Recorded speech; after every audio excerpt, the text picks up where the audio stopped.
Here I am, God, the least of all your people.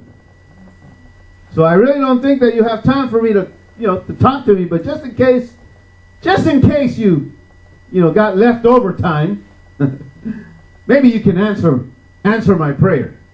Now, that's not the prayer of faith. That's not the prayer of faith. If I'm investing time in the God that I know answers prayer, you have a different approach. You have a different approach. He says, we have access, boldness to enter the throne of grace. When I enter the throne of grace, when I enter into prayer, I know God's going to speak to me. I know that. In fact, when I'm praying, I actually stop. I stop myself. All right, God. I'm all ears. Because I know He's going to speak to me. How many of you have heard your father speak to you this week? You heard your father speak to you this week. Didn't that feel good? Didn't that just feel so good? And then you just go, wow, what a baboon I am. I could have been in this place long time ago. I have done ministry for a long time now. And I know I look very young. Thank you. I'm at the border of 40 right now. My goodness. Not yet. I'm still in my 30s. Late, but I'm still in my 30s. but you know what? All this time that I've been doing ministry and working for the Lord, I've never experienced what I've been experiencing the last 6 weeks. Because I get to hear my Father speak to me every single day.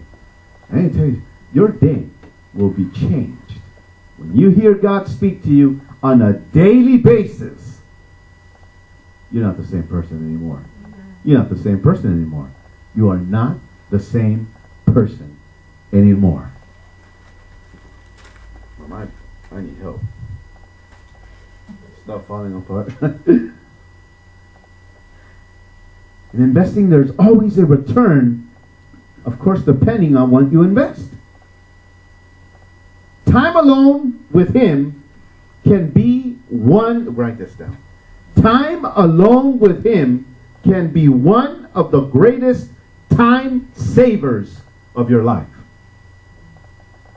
Time alone with Him can be one of the greatest time savers of your life. How many of you done with running in circles? You done with running circles?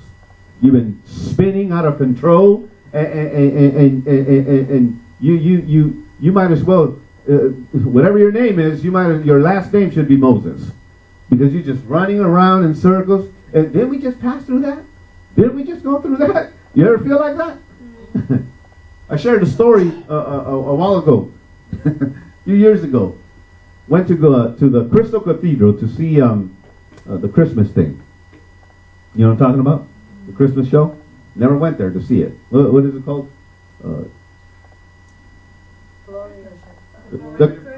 The Glory of Christmas. Thank you. Went to see it for the first time, and as a born-again Christian, you would think that I had gone and saw it, and known all the characters and the whole 9 yards. No, it was my first time. And a bunch of us got together and we decided to go over there. And only one of the guys that went had directions. And apparently not good ones. And when we went there, we got lost. And there's like 5 cars following one car with bad directions. And there we went. And we passed, and this is, when the Nextel was still popular. You could chirp people, and here I am, and the guy in front, he's the one that organized the whole thing. He chirps me, he said, Pastor, I know it's somewhere here. I said, didn't you get directions? You know, didn't you get directions? He said, yeah, I got them right here. I said, hey man, but this is our 4th time. And I know I ain't going nuts. I know we passed that building. He said, are you sure? I said, you're making this look bad, man. Should we stop at and this is what I said, should we stop at a gasoline station? Wow. And his answer was, nah, we'll find it. We'll find it. We can't do that. You know, there's women counting on us. And I said, are you sure? And me, instead of just saying, you know, no, we're driving to a gas station, somebody's got to know this place. Well, we got there, and the show, we only got to see about 20 minutes of the show. About 20 minutes. I got to see one angel on that tightrope. Just one. I was like, really? And the tickets are mighty expensive on those in this thing. One angel.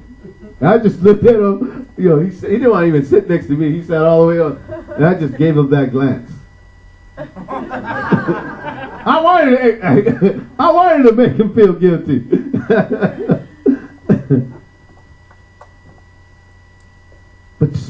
But investing time in God can save you so many heartaches, so much pain, and so much time.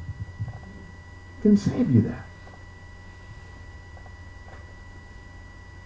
The time alone with God is where I get clear-cut direction. I was listening to Charles Stanley yesterday speak on the subject of prayer. And I thought, and I just cracked a smile because I thought, well, that's kind of cool. You know, I'm on the same page with Charles Stanley. That's a good thing. And he was talking about prayer, and he said, you need to have a place where God will find you every day. And you should have something, you should take something or have something in that place where you meet God and God meets you. That's the same thing that I've been telling our church. It's the same thing. And when and inside of me, I got so happy. I was by myself listening to Charles Stanley, and I got so happy because I thought, that thing, my thing, is I take a blanket with me. I drag a blanket with me. The reason is not to go to sleep. I'm wide awake. But I drag my blanket, yes, because I cover my head. And the floor, you know, if you've been to my house, it's hardwood floors, and it's very cold at 3 in the morning. So I put it in there, and I prepare my place with me and my Father. I prepare it. That's where God's going to find me every single day. That's where God's going to speak to me every single day. God's going to speak to me in that place. I could just see God going, it's almost time. I got to go meet Casey. You guys hold up, all right? Because this guy is an early riser. And he's crazy. He's on the floor and it's cold. You don't even have carpet. He's on the floor doing this. I need to speak to him, you know. I don't know if he does that, but I would imagine so. Because what father doesn't want to see his son? What father doesn't want to see his... What father, what proud father, when my kids bring me good grades, I become super dad. When my kids follow my direction, my instructions, when I don't have to tell them to clean the room, and I walk in and every doll is in size from smallest to greatest. You know what I'm saying? When the bed is made and I haven't even told them. One of my kids is out of this world. They're all out of this world, but one of them, when you have many kids, some have different things that the other ones don't, and the other ones do that the other ones don't. You know, vice versa. But I have one of them that this little girl. If you open the shelves, any shelf, any drawer.